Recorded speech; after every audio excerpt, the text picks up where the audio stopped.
Welcome to Rustler's Reminiscence, stories of hope, faith, and frontier courage. Let the journey unfold. They say a man's only as strong as what he's willing to fight for. For the last 5 years, that's been my daughter. Not the land, not the cattle, not even my own pride. Just her. My name's Chase Langston. I run a small patch of dying grassland out in the far edge of Dry Fork County. Used to be me, my wife Lorna, and our little girl, Dakota. But ever since a fever took Lorna 6 winters back, it's just been the 2 of us. Me trying to hold the ranch together, and Dakota trying to hold me together. It was late July when he rode in, some drifter with more dust than direction. 3 half-starved horses trailing behind and a mule so close to death, I thought it was a mistake he brought it at all. You ever seen something that looks like it wants to die, but ain't quite sure how? That's what this thing was. Skin hanging off bones, one eye swollen shut, and flies treating it like a saloon buffet. He came up the road slow, like he didn't expect a welcome, and he wasn't wrong. I stepped onto the porch with my shotgun cradled loose, not threatening, just firm. Not looking for trouble, the man said, voice cracked from the heat. Just water and maybe a trade. I didn't care much for trades with strangers. Folks like him blow in, lie through their teeth, and vanish before the sun hits high noon. But Dakota was already running out from behind me. She'd spotted the donkey. Daddy, look at him. He's hurt. I didn't answer, just stared down at the man, who dismounted with a groan and led the poor beast forward. Name's Asthma, he said, nodding to the donkey. Found him near Alamito Creek. Figured I'd try to sell him off before he dies on me. Sell him? I scoffed. You ought to bury him and save the trouble. Dakota didn't laugh.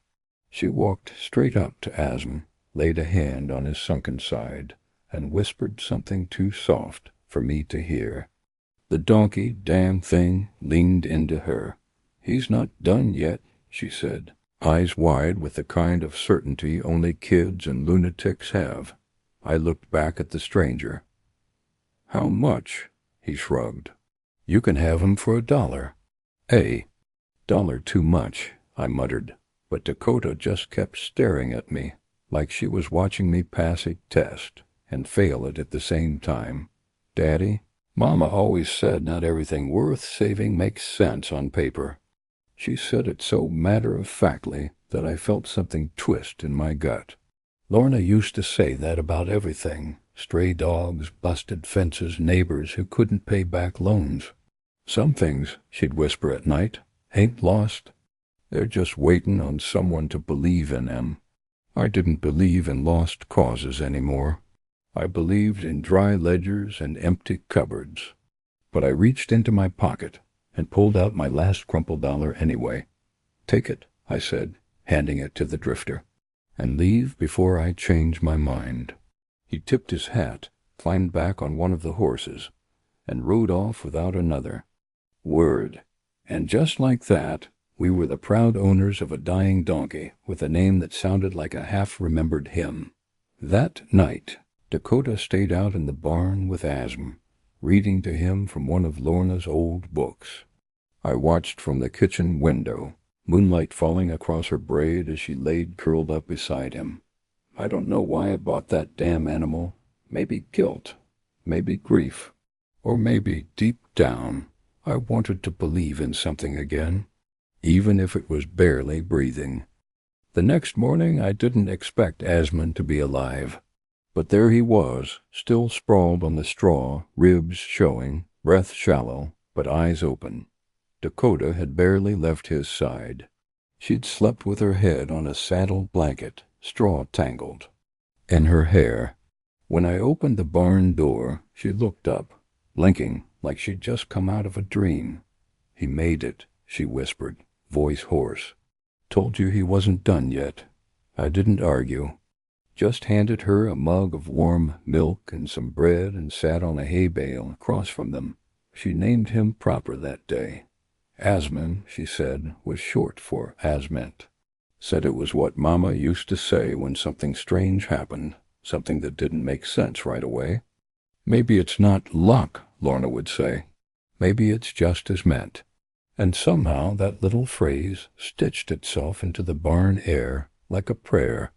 Dakota brushed him gently, feeding him bits of apple and whispering stories in that same soft tone her mother used to use when reading psalms on stormy nights. She even tied one of Mama's old blue ribbons around his neck. It looked ridiculous. And right dot by the third day he lifted his head when she entered. By the fifth he let out a soft bray, weak but honest. I found myself watching more than I worked. Every time I saw that girl kneeling next to that sorry beast, something in me cracked a little more open. But the sky was changing. The air smelled wet, thick with something heavy. The dogs were jumpy, tails down and ears back. Even the cattle were restless, crowding near the fences like they felt it too.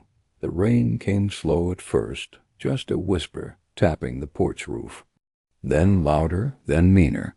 By evening the clouds split open, and Dry Fork became a river. I told Dakota to come inside, but she just shook her head. He's scared, Daddy. I'm staying. We argued. I tried to order her. But that girl got every ounce of her mama's spine. He didn't give up, she said, her hand still stroking Asma's neck. I won't either. I gave her a lantern, a wool blanket, and a dry coat, and told her to holler if anything changed. Then I sat awake all night, pacing the living room like a ghost. Just after midnight, something did change. Asma started braying, sharp and loud, unlike any sound we'd heard from him before. The kind of sound that kicks a man in the gut. I ran back out to the barn, boots sinking deep into mud. Dakota was awake, holding the lantern, eyes wide. He's been looking at the creek all night, she said, pointing toward the east wall. That's when I noticed the floorboards trembling, not shaking from thunder, rumbling, like something big was coming.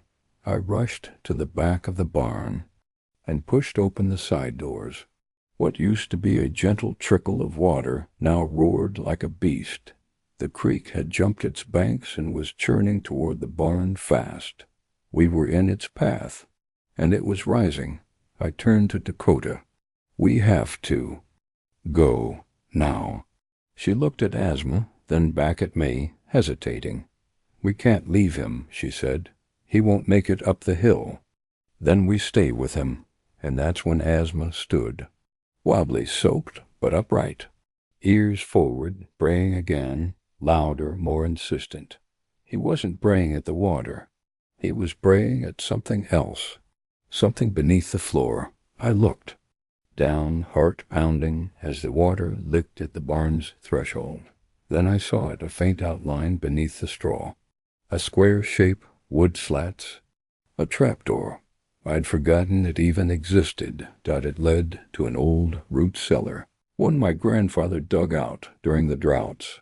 Asma had found it. I dropped to my knees, ripped it open, and called to Dakota. Go, get in. We climbed down fast, ducking, just as the floodwater crashed through the barn behind us. Asma stayed up top, watching, standing guard. The root cellar smelled like damp earth and old memories. Narrow walls, packed dirt, one hanging lantern from a rusted hook. It wasn't meant for long stays, but it was dry. For now I slammed the trapdoor, shut behind us just as the barn groaned. Overhead, water surged across the floorboards like a freight train made of mud and splinters. We could hear it crashing, tearing wood loose. Above us, Asma let out one last sharp bray, then silence. Dakota clung to me, shivering but dry, her breath ragged. I shouldn't have stayed, she whispered. I shook my head. If you hadn't, we'd both be gone.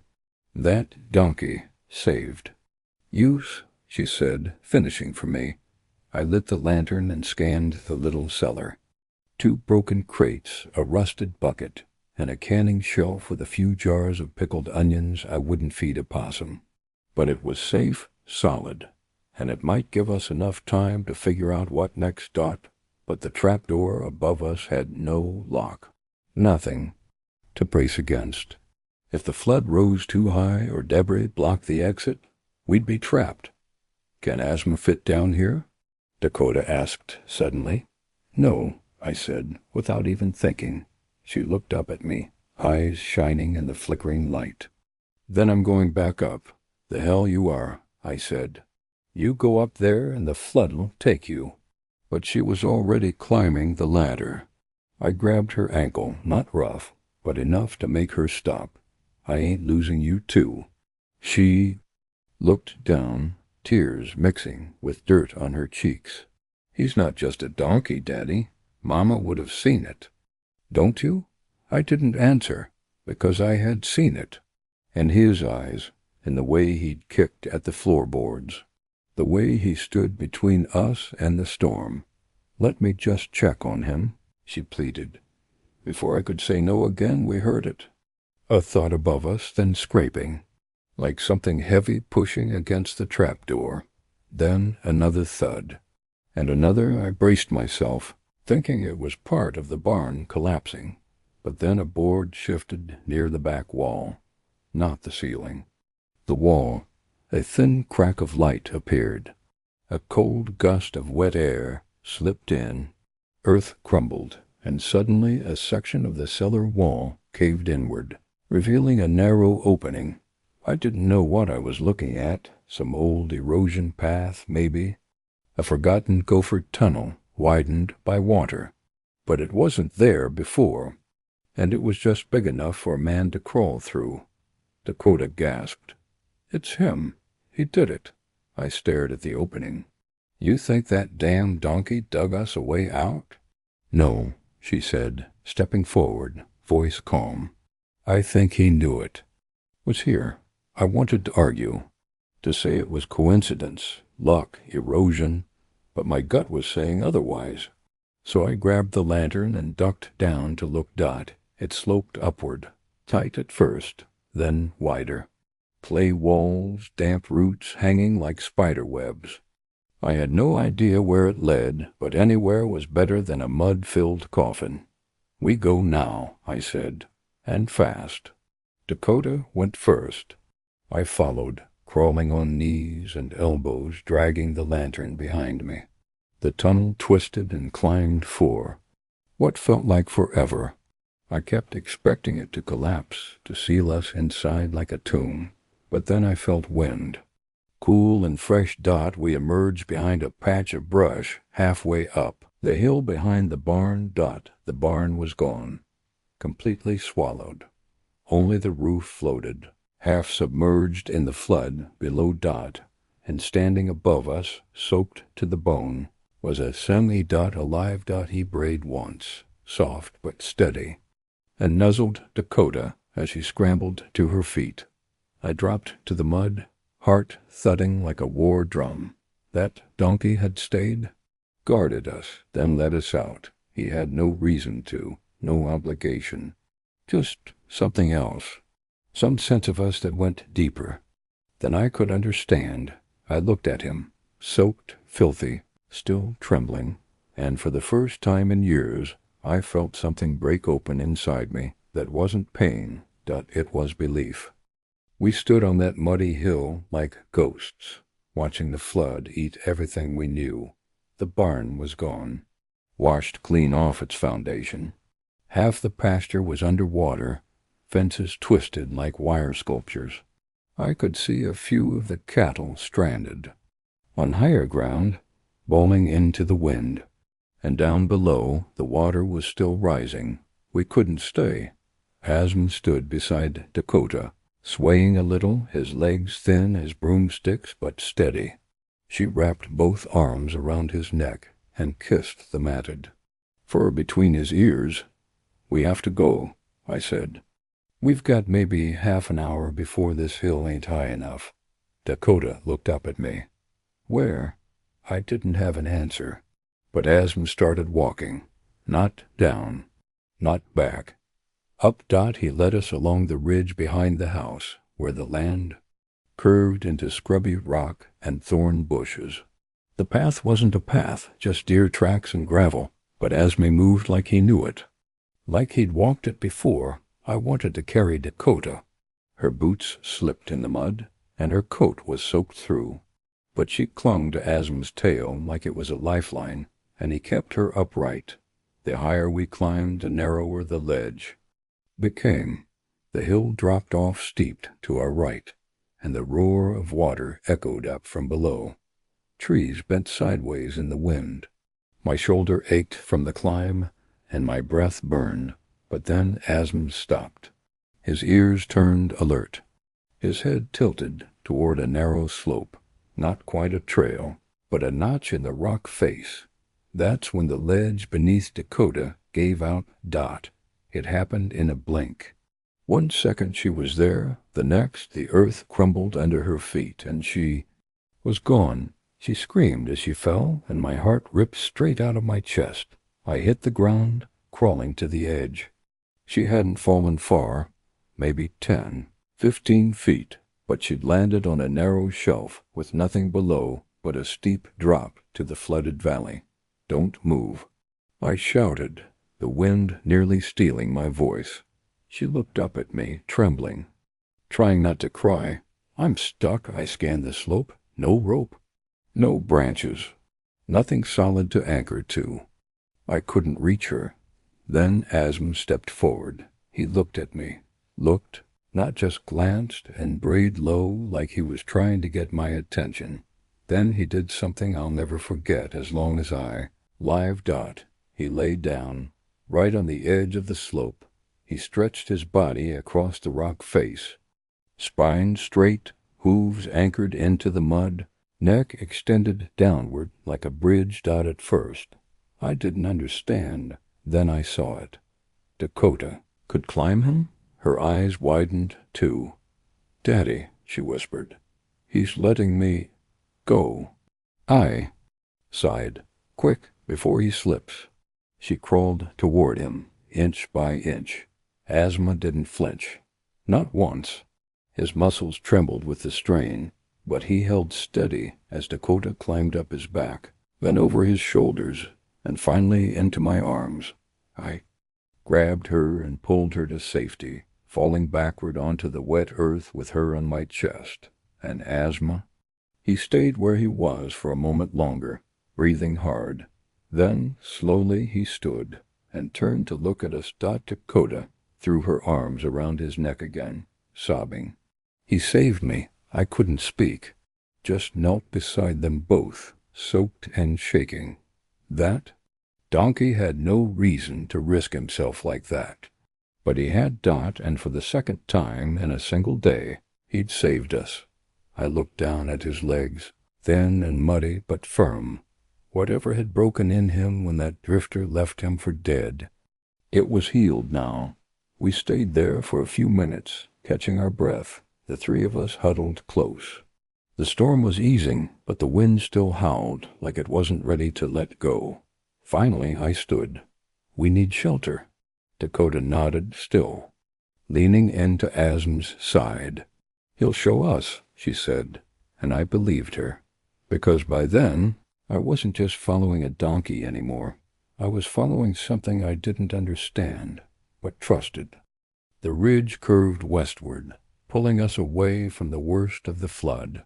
The rain had slowed to a cold drizzle, and a strange kind of quiet settled in. Not peace, but aftermath.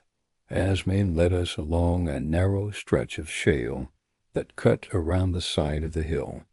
Dakota was walking again, though her legs wobbled. I kept one hand on her shoulder, the other gripping a broken fence post I'd grabbed earlier to use as a walking stick. We didn't speak. No one wanted to break whatever spell had gotten us this far alive, but the land had other plans. Just as we rounded a bend, the trail ahead collapsed. It didn't give us warning. Just a thunderclap of sliding rock and a wash of dirt that peeled away like skin. Asma stopped short, ears pinned. The ledge crumbled ahead of him, and now we were pinned on a slope with nowhere to go forward, and no way back down. "Is there another way?" I asked, scanning the rocks. Nothing but a steep bluff to the left, and a sheer drop to the right. Dakota tugged my sleeve. "Look." She pointed to a small opening, a narrow cave mouth about 20 feet below, barely visible behind a curtain of hanging brush. It might have been shelter or a death trap, but at least it was somewhere. "We can climb," I said, "if we're careful."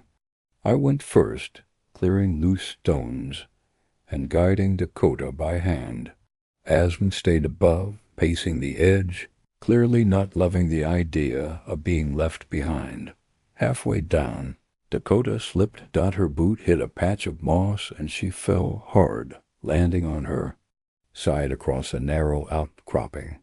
She didn't cry out, but I saw the panic in her face. Her legs dangled off the edge. "Don't move," I shouted, but the rock was crumbling beneath her. She clung to a single root. That was all. I tried to reach her. Couldn't. I was still 6 feet above and couldn't risk jumping. Then I heard hooves. Asma had backed up the trail. He was pacing, measuring something. And then, before I could stop him, he ran and leaped off the ridge. I shouted, thinking he'd lost his mind, but he didn't fall. He landed hard on the shelf below, just beside Dakota, scrambling to stay upright. The whole rock groaned under the impact, but it held. He moved beside her, carefully, lowering his body so his flank pressed flat against the stone. "Grab him," I called out. Dakota threw an arm over his back, using him to hoist herself up. The donkey didn't budge. He just stayed steady, breathing hard, bracing his weight so she could crawl to safety. Once she reached the wider ledge near me, I scrambled down and grabbed her, hauling her back to solid ground. "Asma," she cried out. He was still below us, unable to climb, still breathing heavy, ears twitching. I stared down at him, trying to figure how the hell we were going to get him up.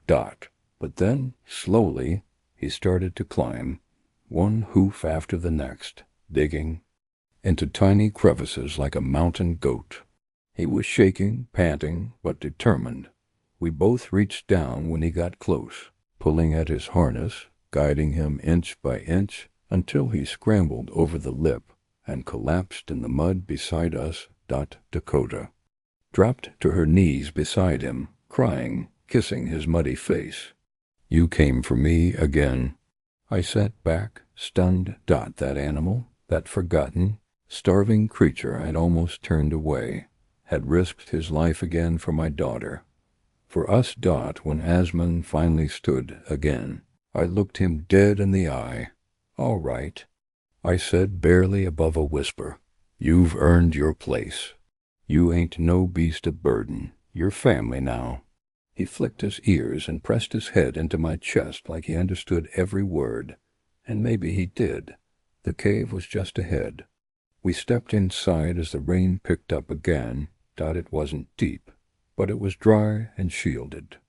There was enough space for the three of us to lie close, wrapped in saddle blankets, our backs to the cold stone wall. Dakota rested her head on Asma's shoulder, eyes fluttering shut. "He's my angel," she murmured. "Mama said they don't always come with wings." I didn't answer, just looked at the donkey that had already saved us twice, and wondered what the hell we'd ever done to deserve him. I didn't sleep much that night. The storm came back with a vengeance just before midnight, a howling, punishing wind that roared through the canyon like it was angry the water hadn't done its job. But inside that little cave it was warm, dry, safe. Asmund wedged himself between us and the entrance like he was standing watch. Dakota curled up against his side, breathing slow, one arm draped across his back like they'd done this every night for years. And me? I just sat there in the dark, listening to the wind, listening to my daughter sleep. listening to something in me shift, that it wasn't just gratitude. It was something older, something I hadn't felt since before Lorna died. Hope. Before dawn. Dakota stirred. She sat up slowly, eyes puffy, voice barely a whisper. Mama used to say angels come in unexpected forms. I didn't reply. She said, sometimes they show up as people, sometimes animals, sometimes even strangers with nothing but bad luck. But they always show up when we need them. She looked at Asm, who was dozing with his chin on the ground, ears twitching at the sound of her voice. He's not just lucky, she said. He's meant. I nodded slowly, staring at that beat-up donkey like he was a puzzle I'd never tried to solve before. I used to think that, I told her. When your mama was alive, I thought everything had a reason. Dakota laid her head on my arm. Maybe she sent him. Those words hit me harder than any storm. I wanted to laugh. I wanted to cry. Instead, I just sat there in silence while my little girl leaned on me, and the world stayed quiet for a few more precious hours. When the sun finally rose, it came like a gift, soft and gold and slow, warming the cave wall, as if it knew we'd survived something. We stepped outside just after first light. The land below looked like a different country. Trees flattened, fences gone, the barn reduced to a skeleton. But the house was still there, damaged, leaning, but standing. I could have cried, just seeing it. Asmi followed us as we picked our way back down the ridge. Dakota held his rope, even though he didn't need it. He stayed close like he always had, steady, alert, calm. The lower we got, the more damage we saw. Dead cattle tangled in barbed wire. Our well pump ripped from the ground. Tools scattered across the field like toy soldiers after a war. When we reached the porch, I stopped short. The front door was open. Not wide, just a crack, and I knew. I hadn't left it that way. I raised a hand, motioned for Dakota to stay behind me. Asmi stepped in front of her on instinct. I crept to the porch, bootsteps soft on the ruined boards. Inside it was quiet, too quiet. Someone had been here. The kitchen chairs were moved. My old revolver, the one I kept behind the pantry door, was gone. In footprints, muddy, 3 sets, all heavy, all heading back out toward the field. I stepped back onto the porch and looked out across the pasture. That's when I saw them. 3 figures, maybe 100 yards off, walking slow along the fence line. Men, strangers, armed. Dakota whispered, "Who are they?" I didn't know, but I didn't like the look of them. They weren't walking like people looking for help. They were walking like men who knew what they wanted, and they were heading toward us. I turned to Dakota. Back in the cave, now. But now. She didn't argue. Asm nudged her, guiding her back up the slope the way we came. I grabbed a pitchfork, the only thing left on the porch that looked remotely like a weapon, and followed, glancing back every few steps. The men were getting closer, and I had a bad feeling they weren't here to offer help. Back in the cave, the air felt different, tighter somehow, like the stone itself was holding its breath. I crouched near the entrance, pitchfork in hand, watching the trail below. Dakota sat further back, arms around her knees. Asm stayed. Between us, still and silent, ears twitching at every sound. The 3 men reached the edge of our fence line around mid-morning. They didn't knock, didn't call out. They walked right up to the front of the house like they owned it. I recognized the type instantly. Not ranchers, not locals. Drifters, rough clothes, rifles slung lazy over their shoulders. One of them even lit a cigarette, leaning against my porch post like he was settling in. They talked for a while, but I was too far to hear. Then the biggest one, thick neck, long beard, turned toward the hills. Toward us, they were looking for something, or someone. Then I heard it. Langston. The man called, voice sharp enough to cut bark off a tree. Heard you're sitting on dry land, real high ground. Real useful. I didn't answer. You in there? He shouted. We found your gun. Didn't see a body, so we're guessing you're alive. Another man laughed. Maybe he drowned with his cows. More laughter. My jaw tightened. We're not here to kill you, the bearded one lied, walking slow toward the ridge. Just want to talk, share what's left. Storm ruined our plans, see, but your place survived. So we figured, why not move in? He paused, glancing back at his boys. You and the girl can stay too, if you behave. That was it. I turned to Dakota. Her face was pale, eyes wide, holding back tears. They want the land, I said, keeping my voice low. And they're willing to take it.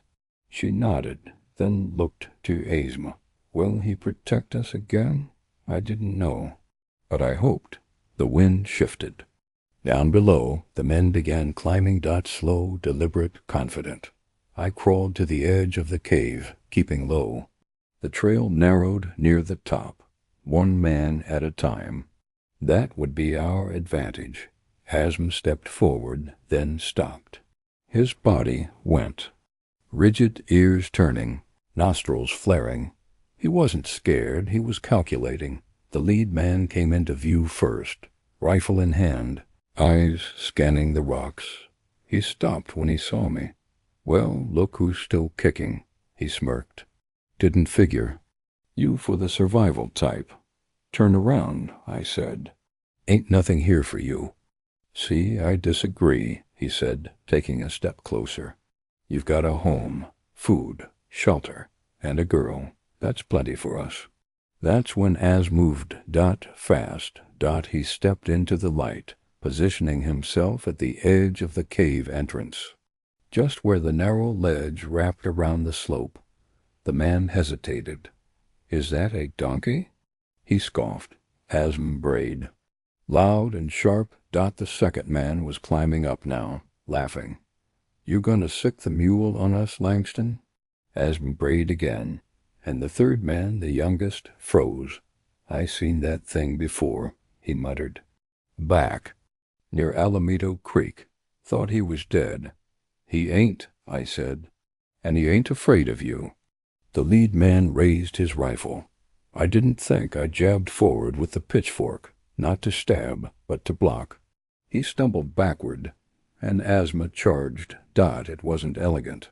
It wasn't fast, but it worked. He slammed his body into the man's. Legs like a battering ram. The guy toppled backward, rifle clattering across the rocks as he rolled down the slope.